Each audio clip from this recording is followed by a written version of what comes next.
took away her pain. I don't know what to say. Thank you, thank you. I swear I will never harm her again. I swear it. I'll stay here to keep her company. But these poor souls, what can be done for them? I've tried everything I can. I fear the only one capable of releasing them properly is whichever god doomed them in the first place. In any case, I must honor our bargain. Here's the key I promised you. It opens a chest in the Shrine of Apollo. I believe there are a few things in there which may be useful to Lucretia.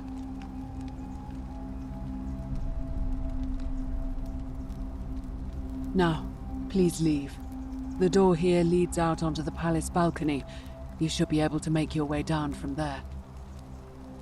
Go, and never return.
What other secrets have you stolen from the gods?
Welcome. Feeling all right?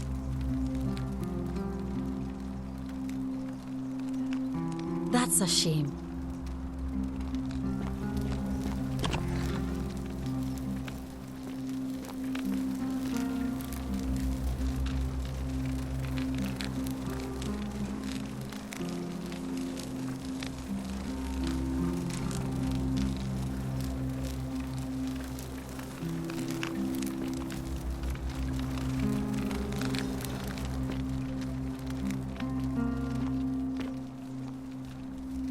I hope you're coping.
Salve again, friend. I went and did as you asked, and it worked. How is it possible that you've just arrived here and you already know everyone and exactly what's about to happen to them?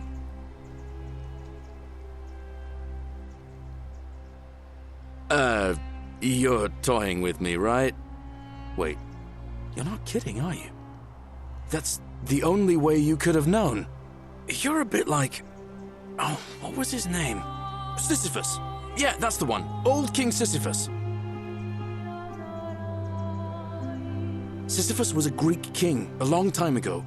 For daring to think he could outsmart the gods, he was given he was forced to push, forcing him to start over. Actually, now that I think about it, there are a bunch of old Tantalus. Oh, and Ixion. Anyway, I don't know which god you managed to upset to get yourself into this position, friend, but... So, I'll tell you what. I'll keep doing whatever I can to help you. and you just focus on finding a way to break the cycle you're in. Oh, that's kind of you to say. Now, I'm going to keep your secret.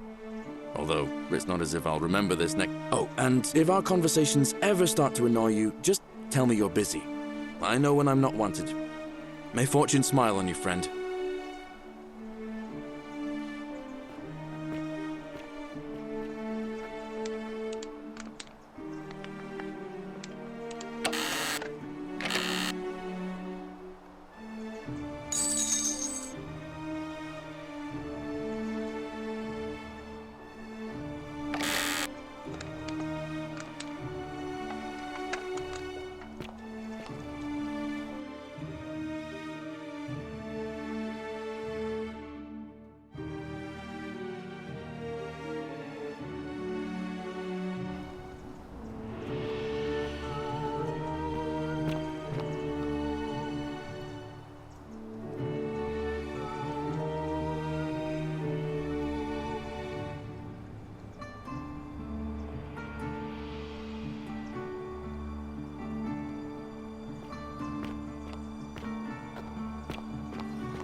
I hope you're taking care of yourself.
hope you have a good reason for flouting my weapons. We're finally alone.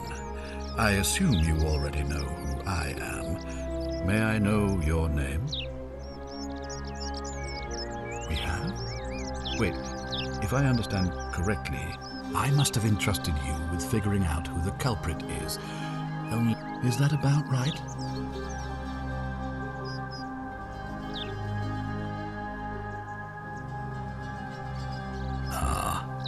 I see. Look, it's unfortunate, but all that matters now is that you make use of what you've learned and gathered and do better next time. Now, I assume you've sought me out again for a reason.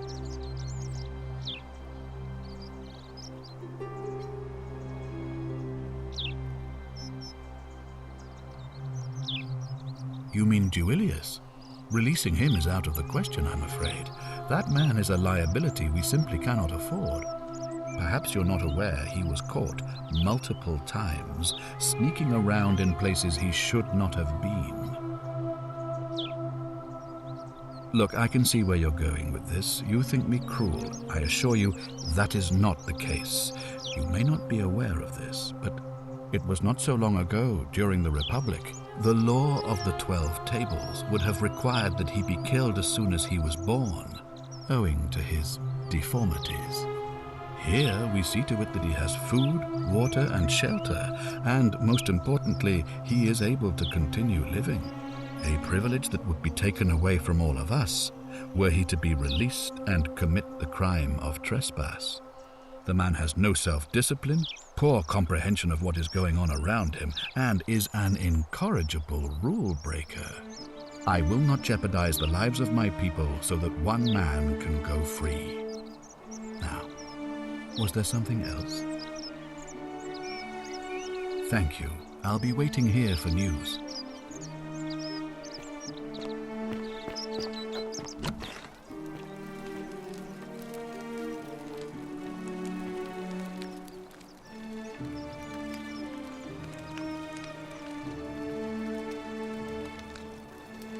Oh, I wish Horatius would stop letting barbarians in here. I trust you can see yourself out.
I hope you have a good reason for flouting my weapons.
That's quite a new face.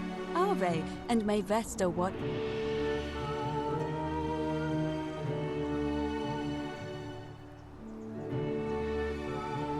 Interesting. I'm not sure...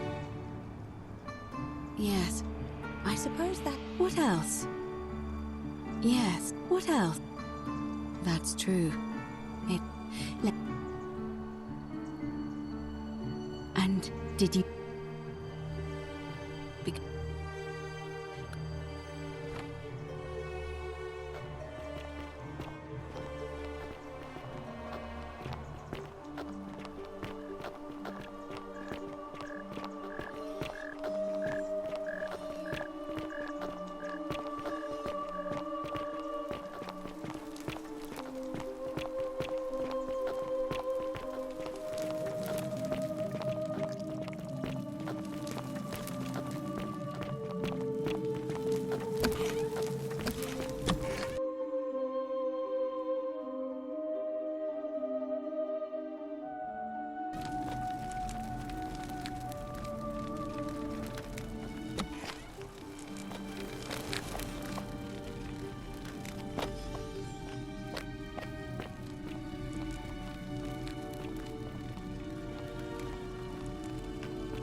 Oh my! I've never seen a lamp like that. Praise Apollo. All right, you're here. You were asking how I knew the young woman you met by the river was wearing a hood. Here, look down at the bottom of the baths. It's a little hard to make out in this light. If only we could see. Oh, what a marvelous lamp. But do you see it? Somebody waking up by a river in a forest to find a hooded figure with a coin. It's just as you described it, only your pronunciation is a little off. The name you heard wasn't Charon. It was C-H-A-R-O-N, as in Charon, the ferryman of the dead.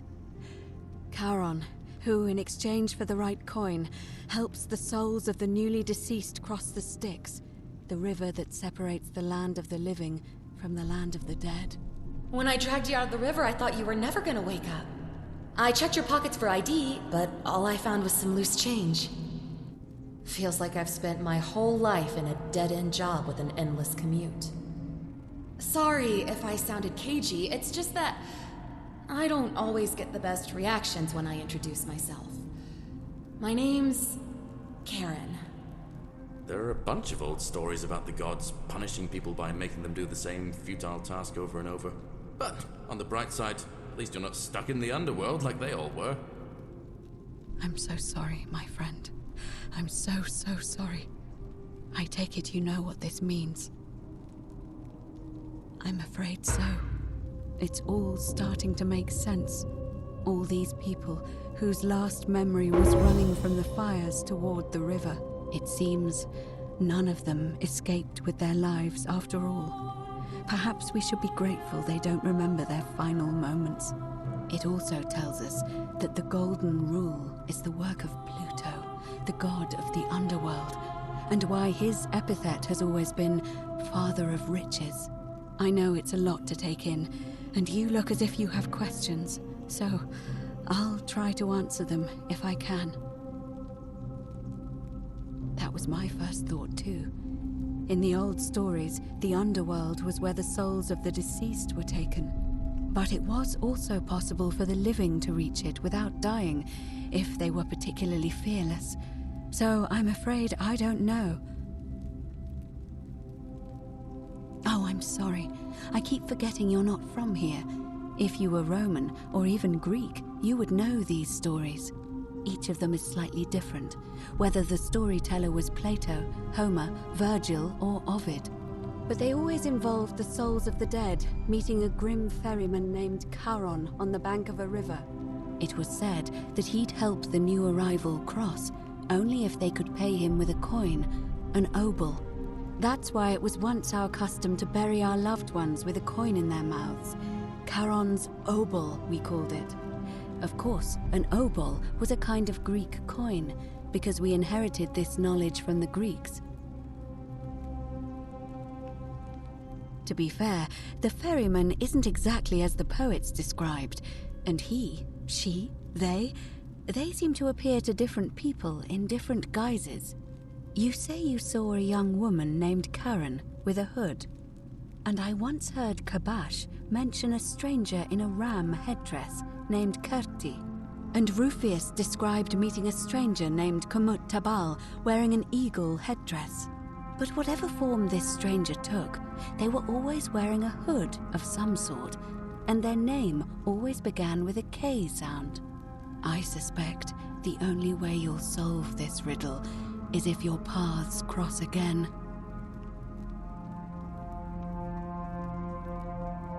Good question. Let's see. In the stories, Charon would always require a coin as payment for passage across the river. But that never made any sense to me. What does an ancient immortal being need with coins? In our case, it seems Charon didn't take the coins we had.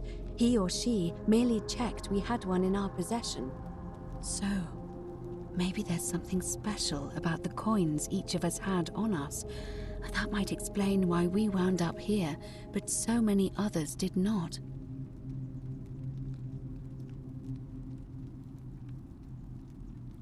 No. I mean, I had my suspicions, especially after Livia's ramblings, but I would never have figured it out without your help, I promise you. Now that we know where we are, we have to figure out what to do about it, if we don't want to be cast into gold for eternity. We don't have much to go on, except the old stories. I remember 4 in particular about heroes in the underworld. Hercules, the demigod and son of Jupiter, Orpheus, a Thracian poet, Sisyphus, a king of Ephyra, and Aeneas, a Trojan hero. Hercules was able to leave the underworld because he cowed its god with his strength. Sisyphus and Orpheus both relied on their wits instead. They persuaded the goddess of the underworld, Proserpina, to help them escape. And finally, Aeneas was able to escape with the help of a spirit guide, who led him through a secret gate. So it seems you have 2 options: to confront the god of the underworld head-on, or find a way to escape with the help of Proserpina or some other guide.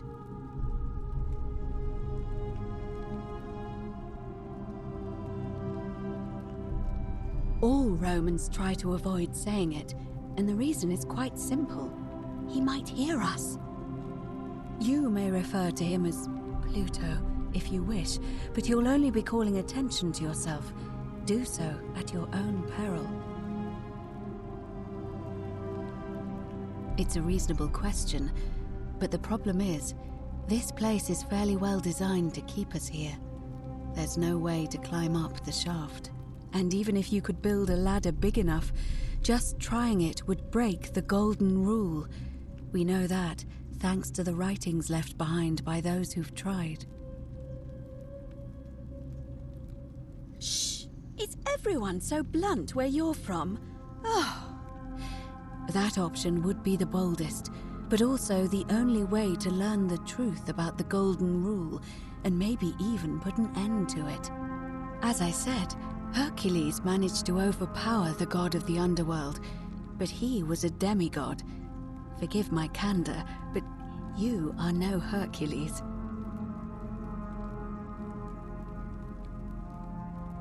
Are you telling me that you can? I won't pretend to understand exactly what that means, but if that's true, then perhaps you stand a chance. So, if you want to confront him, I'll help you as much as I can. Who knows? Perhaps your name will be uttered in the same sentence as Hercules one day. But first, you'd need an audience with you-know-who, and for that, you'll need to enter the great temple overlooking the city. The problem is, the door has been sealed shut for as long as I've lived here, and there doesn't even seem to be a keyhole. I suspect the answer lies in the desecrated obelisk in front of it. I'm not sure if you noticed, but there are 4 plaques missing from its base. It looks as though somebody, or a series of somebodies, forcibly removed them, and in doing so, dishonored and angered our divine keeper. If you could recover and replace all 4 of those missing plaques, I imagine he might be willing to receive an audience again. It's the towering stone monument with 4 sides and a pyramid-shaped head that stands before the great temple, a dedication to the god of this place. You'll find them all over Rome, but of course they were looted from Egypt many years ago. It seems one of them made its way here too, although how is a mystery. However, this one is unusual in that each of the 4 sides is decorated in a different style: Roman, Greek, Egyptian, and another I don't recognize. That means you'll need to recover 4 different plaques: Roman, Greek, Egyptian, and a 4th, a mystery plaque.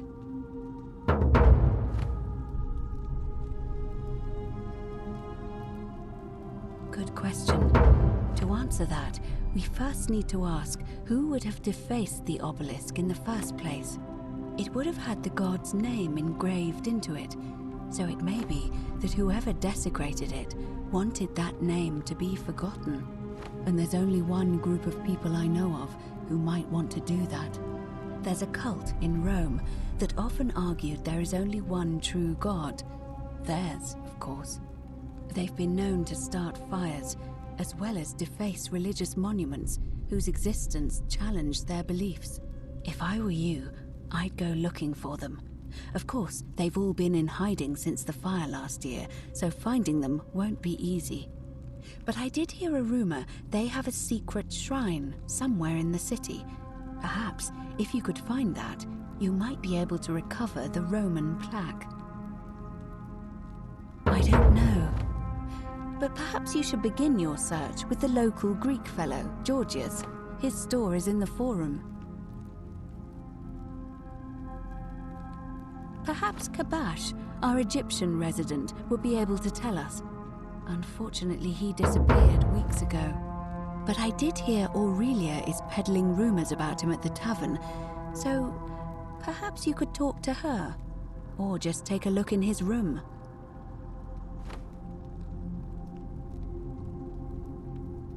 I'm afraid you're on your own with that one, but perhaps finding the other 3 will illuminate the way.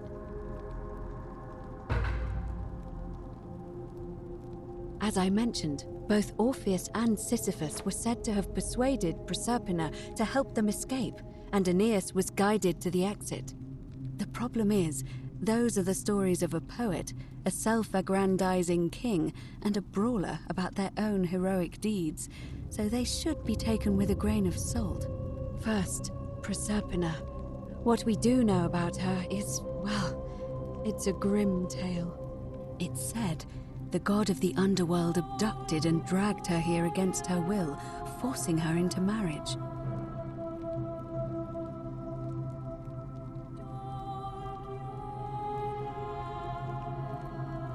It is. The gods are a mirror image of mankind, as far as cruelty is concerned, I'm afraid. If the stories are true, I imagine she's as desperate to escape as we are. If she really did help Orpheus and Sisyphus, perhaps she'll help us too. The problem is, How do we communicate with her without being noticed by her captor? Leaving that aside for a moment, there is also the possibility of a spirit guide. I don't suppose you've come across one of those in your travels?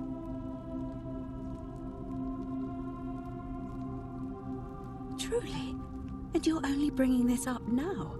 Then again, I suppose you were worried I'd think you were as mad as Navia. Can you tell me more? Is it the same voice? What kinds of thing does it say? Fascinating. Perhaps she is a benevolent spirit. Or perhaps... Perhaps you're hearing the voice of Proserpina herself. If she has indeed been abducted, it would make sense for her to speak in cryptic whispers to avoid detection. Tell me, has she told you anything that might lead you to the way out? Oh, I see. Well, let me know if you hear anything that might be a thread through this labyrinth. All right. I would suggest not discussing this with anyone. The best we can do for them is to let them remain oblivious for as long as possible. As for Livia, it seems she's been shouldering the weight of this terrible secret all this time.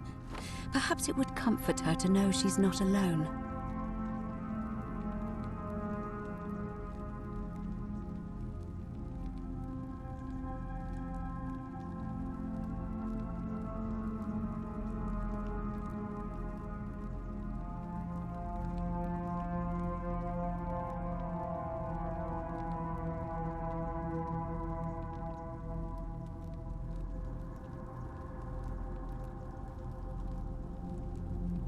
In any case, time is of the essence, so you'd best begin. May Fortuna guide you.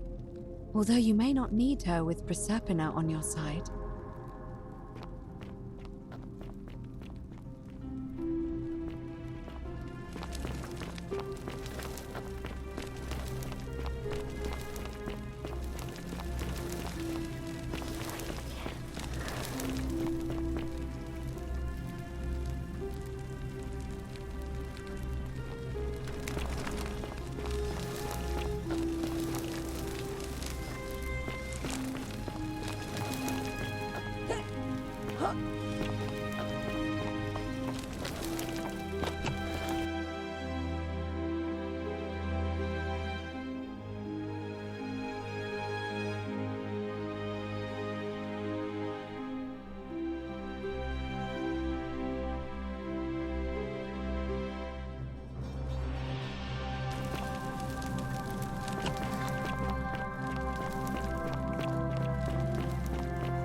Ave.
Hello?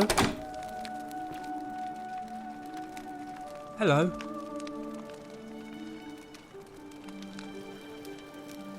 My friend Hannibal used to look after me. He said he gave me this key. All I remember, now nobody looks after me. Bye-bye.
Please leave. You're trespassing.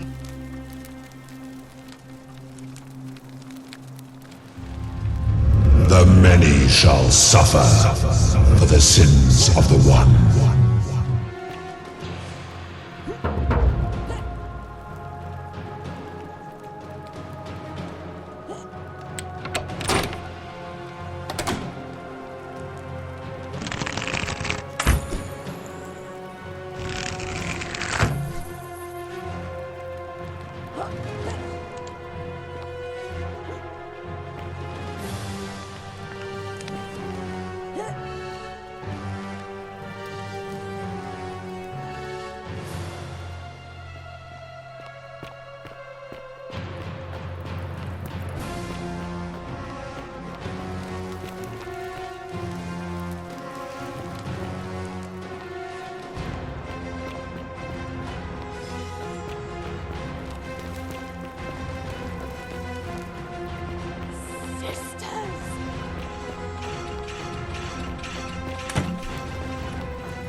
Salve, Oh. Yulia. All right, I'll go.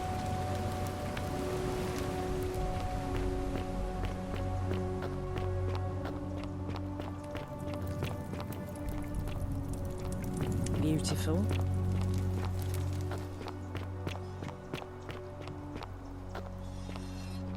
He washes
Name's Rufius. No idea what you're talking. Yes, so what? What are you going to do about it? You imbecile! The many shall suffer for the sins of the one.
South? Oh.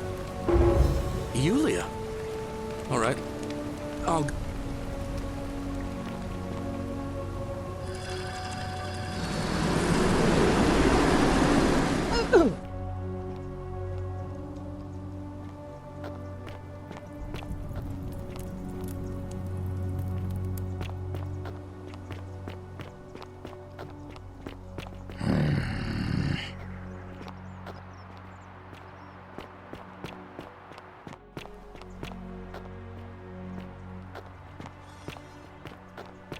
Ah, a fellow traveler from a faraway land.